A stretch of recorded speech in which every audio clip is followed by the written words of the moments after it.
In this guide, I'm going to show you guys how to add loading screen in Roblox Studio. First, open your game project in Roblox Studio and wait for it to fully load.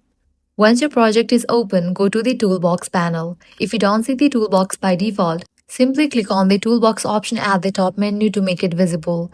Next, make sure the toolbox is set to the creator store. Then go to the search bar and type loading screen. After a moment, you will see several different loading screen options appear in the results. Choose the one you like, preferably one with good reviews.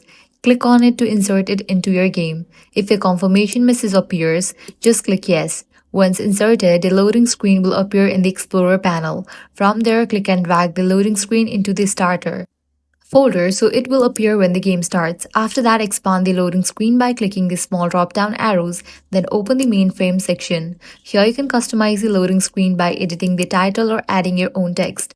Simply double-click the text element to change it. For example, you can replace it with your game's name. You can also edit the tip section if the loading screen includes one, adding helpful messages or instructions for players.